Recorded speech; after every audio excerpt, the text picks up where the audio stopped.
This sporting great only made his name because his maths results didn't add up, but his athletics achievements added to an impressive total. In 1991, he led the British 4x400 metre relay team to World Championship glory, beating a cocky American side. A 400 metre legend and heartthrob to boot, he is Roger Black. Roger, amazing though this sporting career of yours turned out to be, is it fair to say that medically this was one against the odds? Probably very fair to say. I was 11 years old, had my medical to go into the local grammar school, and it was discovered that I had a leaking heart valve. And since the age of 11, I've seen a specialist, heart specialist every year, and will do for the rest of my life. It's something I've lived with. I never saw it as a problem because it didn't seem to affect me, obviously. But certainly when I started to take athletics seriously, my father in particular, who was the doctor, would always ask me, are you more out of breath than everybody else? You're always knackered anyway, so I mean, it was a stupid question, but it was something that I was always had to be aware of, always had at the back of my mind, but it really was right at the back of my mind. It was something that if it was at the front of my mind, I'd never have taken part. And what's the legacy of that for you in day-to-day life? Well, at the moment, the only inconvenience is when I have dental treatment, I have to have antibiotic cover, because the risk for somebody like myself is that if I get infection on the valve, then it's major surgery, and it's serious stuff. And once, I think it was in 1988, 89, I was very ill and was rushed to the specialist heart ward for a week of tests because they thought I had bacterial endocarditis, which is the problem. Unfortunately, I didn't. I actually caught something else, but it wasn't related to my heart. But there is always that fear, but as long as I'm careful, it really isn't affecting my life at all. That's good to hear. Well, that's the medical situation. Academically, is it also true that you are such a success because you were a bit of a failure? There is no doubt about that. I would not be sitting here today if I had achieved the right grade I needed at my Maths A-level exam. I had to get 3 Bs to go to university to read medicine. And I had a Maths A-level exam, and I had one of the questions that I knew how to do it, and I couldn't get the answer out. And I went back 2 or 3 times and panicked. And I panicked so much that I ended up not completing the paper. As I left the exam room, it was the worst day of my life. I actually got a grade D and was rejected from university.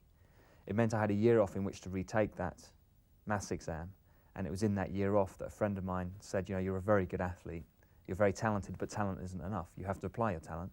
I hadn't done any athletics seriously up until that point. And I joined the local athletics club, started training with great athletes like Chris Akabusi and Todd Bennett, and within 3 months I was running for Great Britain.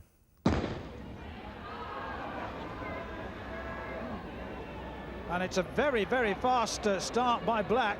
He's gone off very quickly indeed. He's already overtaken Bataglia of Italy.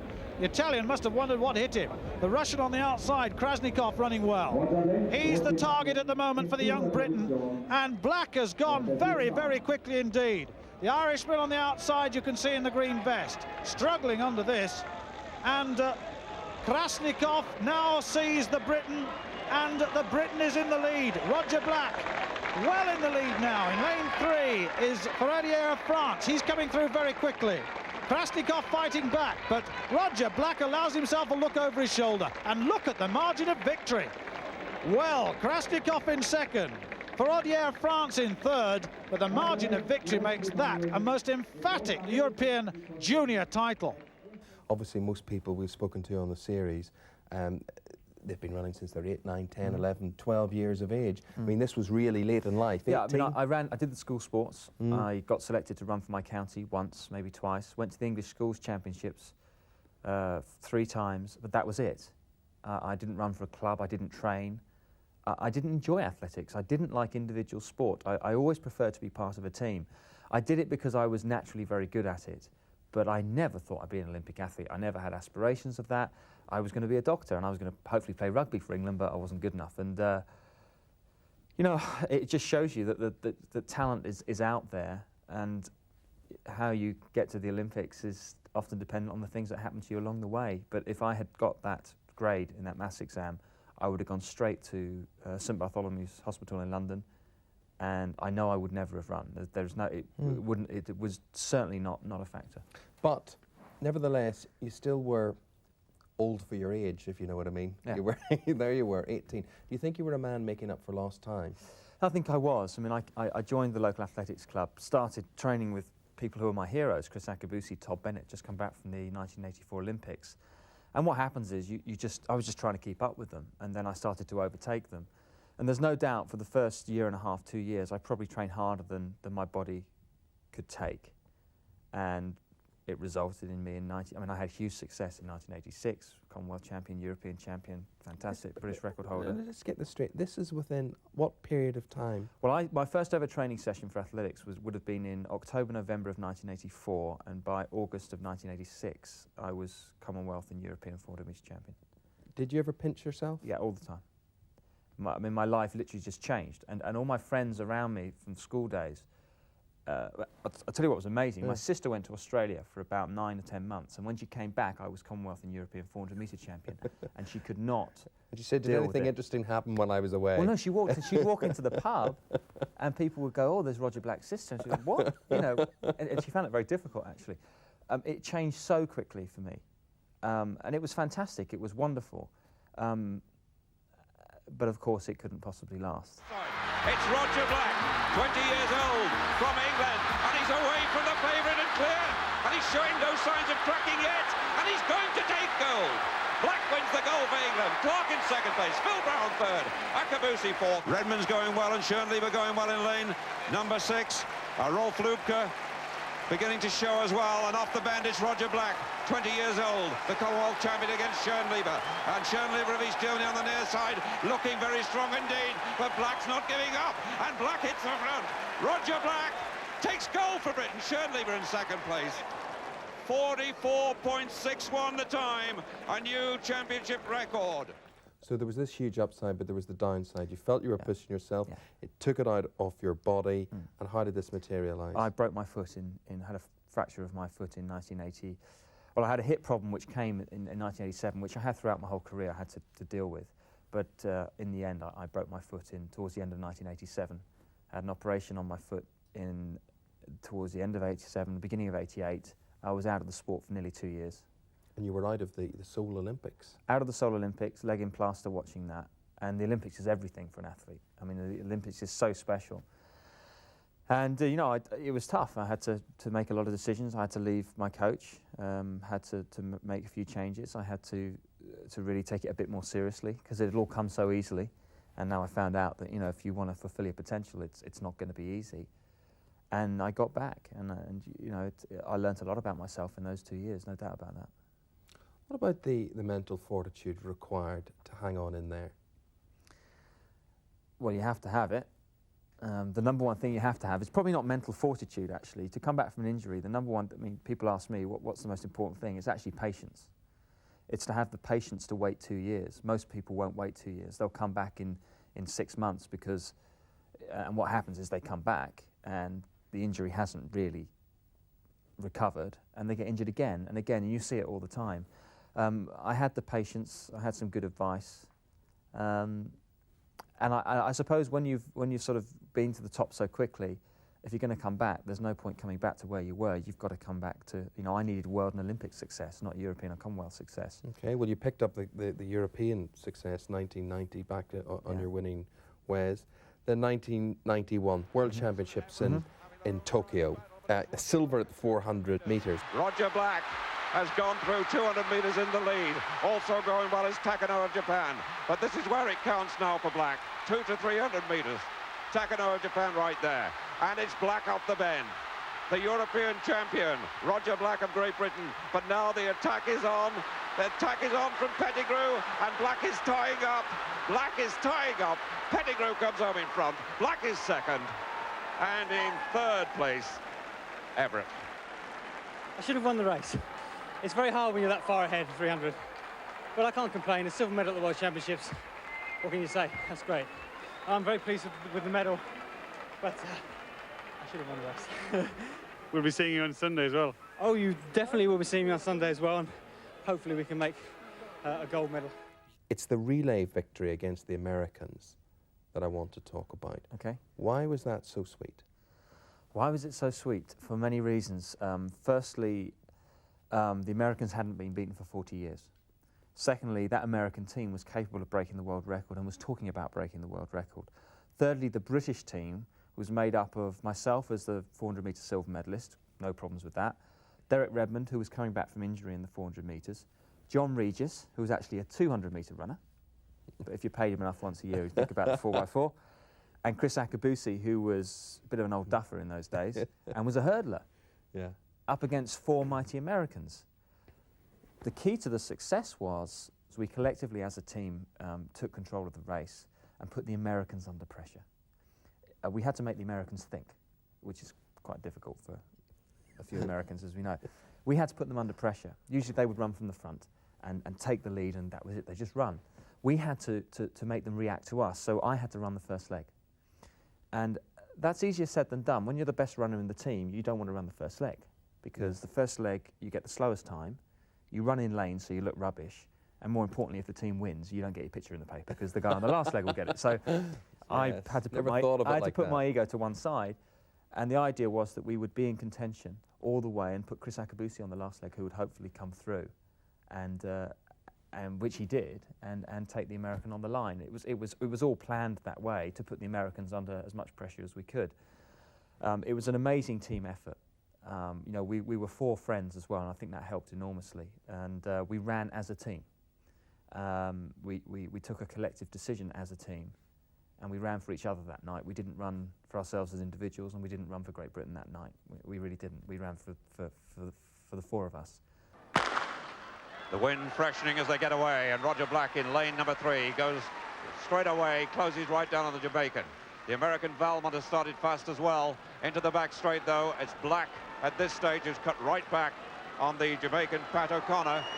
Also going well is Valmont of America, and right on the outside, Kitur of Kenya.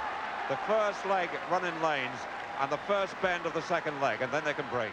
Well, it's very close between America and Great Britain, but I think Great Britain have just got the edge. Derek Redmond now, the UK record holder from Birchfield, on the second leg. Quincy Watts going for America. Black 44.6 on the first leg, that's some run. And Britain got the lead they wanted. They've now got to start increasing it, because they've got to give Akabusi a healthy start on the anchor leg. It's a brilliant leg by the American youngster. Quincy Watts has got America right back in, and has the British gamble failed? John Regis on the third leg, and he's chasing Danny Everett. The time for Redmond, 44.1, so Watts run a stormer. John Regis, inexperienced at this distance, right behind the World Championship bronze medalist, Everett. When will Regis attack? Has he got the ability to attack? A seasoned 400-metre runner. And Regis can't quite get there. America will take over in the lead with their world champion pedigree on the anchor leg. Akabusi goes after him. The difference is 3 meters. Now Akabusi has got to sit there and wait and make a late attack if he can. Here he goes. This is the important point. Can Akabusi do it?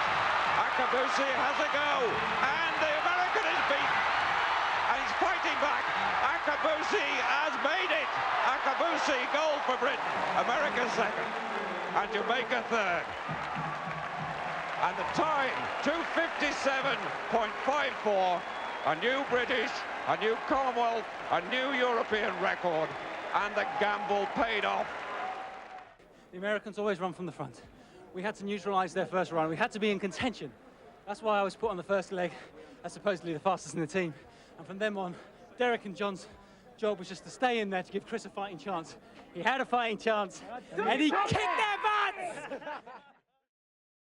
It was a fantastic moment, and I look back on my career, and individual successes are what you train for, but you can't share them with anybody. When you achieve World Championship gold medal in a team, we have it for the rest of our lives. When the four of us get together, it's pathetic. I mean, you know, you see the four of us together, we're reminiscing all the time. But it's true, the four of us have that bond. We have that now for the rest of our lives. And that, to me, is worth actually more than any individual success that I had. I can't share my Olympic medal with anybody else. So there you were up there again. And as soon as you're up there, it's down again. 92, hip surgery. 92 was a terrible year for me. I went to the Olympics injured.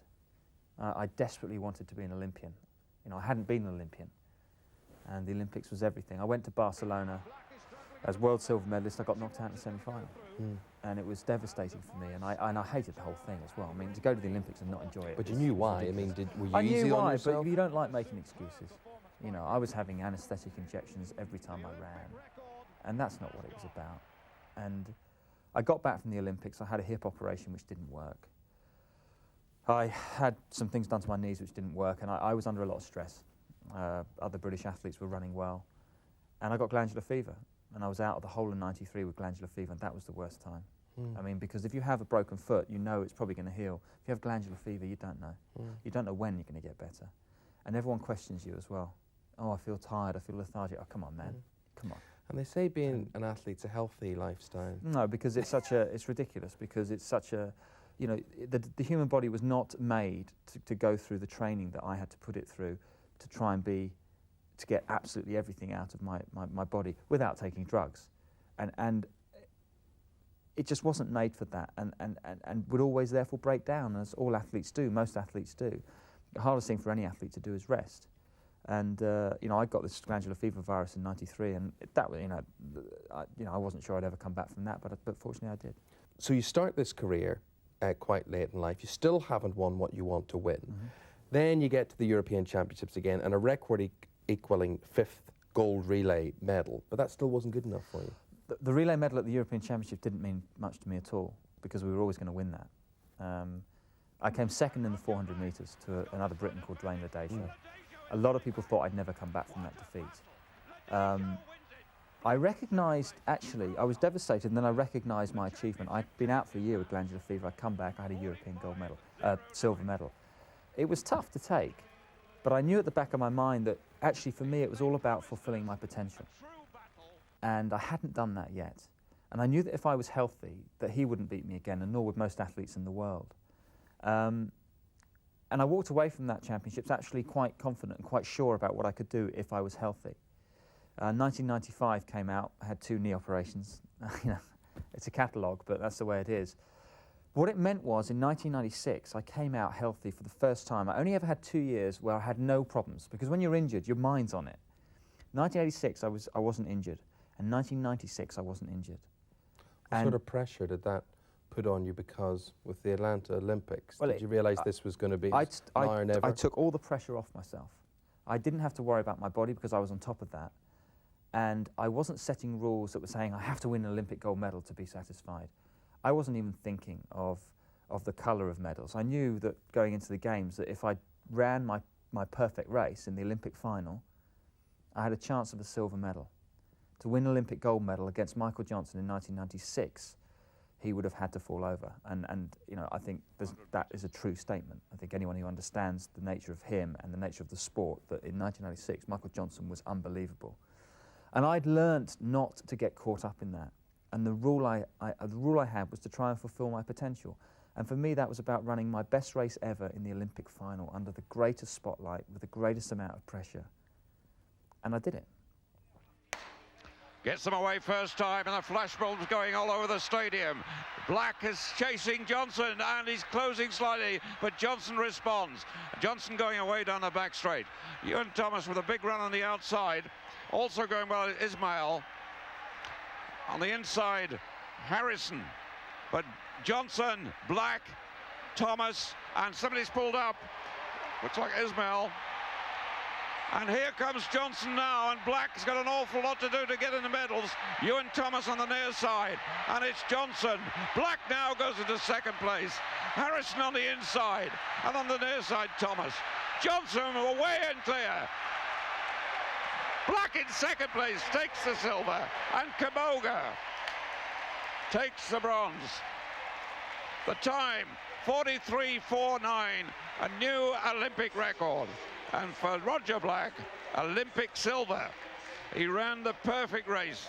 He wasn't panicked by Michael Johnson, who was in the lane outside him. Black ran his own race. And you returned from Atlanta as the most successful British athlete out there, 2 silver medals. Yes, I did. I mean, when I stood on the Olympic rostrum, and stepped forward, and this was actually the medal they put around my neck that evening. That's now it. that's, you see an Olympic silver medal. I see an Olympic gold medal. This is my Olympic gold medal. I don't think you have to have a gold medal put around your neck to feel like an Olympic champion. I'd run my perfect race under the greatest arena, the greatest moment, pressure-wise, in the Olympic final, and I had fulfilled my potential. And I see this, and this is my Olympic gold medal. Michael Johnson has a gold one and feels exactly like I do. And I absolutely believe, and I've learnt that you don't have to have a gold medal put around your neck to feel like an Olympic champion. Because I think the rules for feeling like a champion are to know you've absolutely done the best you can. And I knew that evening I had fulfilled my potential and done the best I can, best I could. And it's a wonderful feeling. It's a feeling that every person in the world of sport, that's what you're after. Yeah. It's that, and if you can have that every year, you're very either incredible or but most sporting greats don't have it every year. You have good times and bad times, but it's those times that you carry with you for the rest of your life, and that's what it's all about. That's what sport is all about. It's trying to feel that feeling that I had that evening. Are you also telling me that you knew you were never going to feel that again? You were 30 years of age. I knew. I couldn't kid myself after that moment. I knew that nothing was ever going to come close to that moment athletically. And I actually didn't have it in me. I wasn't going to retire that moment, but I knew that from that moment onwards there was only one way to go. I wasn't going to retire because, gosh, I'd been around for I was fit, I was healthy, and to be honest with you, I wanted to keep running, and I needed to cash in. I mean, anyone would, sure. and I would have been crazy not to, and it would have been irresponsible for me not to. I probably could have done in myself, but it would have been silly. I mean, it would have been wrong. But from that moment onwards, the decisions that I took in my life were certainly not, there were certain decisions I took, like attending motivational seminars myself for 4 days with 1,000 people, in which I picked up a virus. I mean, but it was preparing myself for the rest of my life, because retirement for any sports person is a long time. You're a long time retired, and you've got to find something to replace the sport that it's not just those moments that you compete, it's every day. You woke up every day and you knew what your purpose was. Every single day for 15 years, I knew I was an athlete, and I had a choice to train to achieve my goals every year. I never thought, well, what am I about? It was obvious. Yeah. Take that away the moment you retire, and there's a void there that has to be filled. And I was painfully aware of that, because I had a few friends who were finding it very hard to come to terms with retirement. And often the greater you are, the harder it is, to be honest with you. I mean, you call me a sporting great, I'm no Daley Thompson, I'm no Linford Christie. And it's a lot harder for people who really are the absolute greatest to replace it. And I was aware of that, and for the last 2 years of my career, it was certainly about, yes, it was about running fast, it was about doing the best I could, but it was also about preparing myself for the rest of my life. We didn't know that. As members of the public, we're watching, we see the glory, we the medal winner, and we think, oh, this guy, he's in top form at the moment. You knew it. Did the selectors know it as well? Because there were well publicised spats in the year and a half or so. Yeah, it was funny the way things went. Certainly, my last year, I actually did take very seriously. I had one more goal, try and win, try and win the European Championships. Yeah. I was certainly running well enough to go to the European Championships. I wasn't selected because I was beaten at the trials by, I think, 0.02 of a second. It wasn't that. I could always take defeat in my career. I would never have a problem with that. No problem with that. But they didn't have to select the person who just put me on the line. They could have waited 2 weeks and given me an opportunity to do something special. I may not have done it. But to not give me that opportunity when they gave other people that opportunity was wrong. At home today and contemplating the changing fortunes of sport. Last summer, Roger Black won an Olympic silver medal. This year, he'll watch the 400 metres at the World Championships from track side. His rival, Jamie Balch, picked instead. The whole point of selecting the team is to select the best team possible in 3 weeks' time. Then all they had to do was keep the door open. Let's see what sort of shape I'm in. I have been ill, I'm now back. Let's see. If I'm not up to scratch, I wouldn't have taken the place. I wouldn't do that to myself, I wouldn't do it to Jamie. But the reality is that Jamie has not broken 45 seconds this year. which I did 12 times last year. I won the Olympic silver medal. It was an illogical decision, and it was a nasty way to end my career. It was an unpleasant way to end my career, but I didn't let it cloud my career. And the public, a lot of people say, oh, it was terrible what happened to you in your final year. Yes, it was, but I never forgot the moment I stood on the Olympic rostrum in '96. And once European selection had literally gone, and it wasn't an issue, they weren't going to go back on it, it was clear to me the only decision I could make was to stop there and then, to be consistent to myself, because I didn't need to carry on. There was nothing left for me to do. I wasn't going to run around Europe trying to make money. I wasn't going to try and win the Commonwealths, which didn't mean anything to me. I wasn't going to be in a relay team that was going to win without me. And I made the decision, and I was fine. And I moved on with the rest of my life. But before you moved on, I mean, you have ensured that this selection business will not crop up again. It will not plague and blight someone else. I mean, you know, at least 2 of the selectors, maybe 3, have actually said to me personally that they feel, you know, they've looked at them, they've questioned themselves about what went on that evening, and they let something happen that shouldn't have happened. It won't happen again. Yeah. Right. So you say you were happy mentally in the decision. That was okay. You were cool about that. But when it actually comes to the deed, which I think was a meet at Sheffield, wasn't it? The actual physical last running at top level. Now that's bizarre. Right. Now that is bizarre. To go through the same motions, the same routine that you've gone through for 15 years or whatever, ready to run your last race, knowing that you'll never do it again. Yeah, you'll never be in that locker room. You'll never be in that room. Yeah. You'll never walk onto a track again. You'll never hear on your marks, get set, bang. You'll never do it again. When it has been you have been defined by that, is a very strange experience. Most people actually don't know that it's going to be their last race. I knew. This was silver watch time, wasn't it? And it was great, and it was great. And the best thing about it was the way that the other athletes were with me, the way the crowd were, which was very moving. And I didn't win the race. Ewan Thomas and Mark Richardson obviously won the race. And to do my lap of honour with those 2 was absolutely how my career, I felt. It was a great way for me to do my final lap of honour, because in those 2 athletes, you have 2 athletes who I believe have the ability to go one better than me at the Olympic Games. They're going to need a bit of luck, but they have the ability. But that literally was handing over the baton, absolutely. Wasn't it? You know, and you know, I after the Olympics, I was never the athlete for whatever reasons, and you know, these 2 came through and whatever, and I've handed it over to very, very good hands.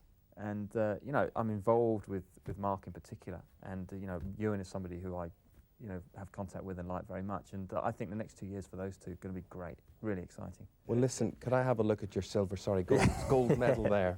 There you go. Just in case. Listen, I've never held one before. Needs polishing. Gosh, that's something else. I don't want you to think I always carry it around with me, but no, but it's lovely to see. It's lovely to see, and it's a great story behind it. Thank you, Roger Black. Thank you very much. Thank you.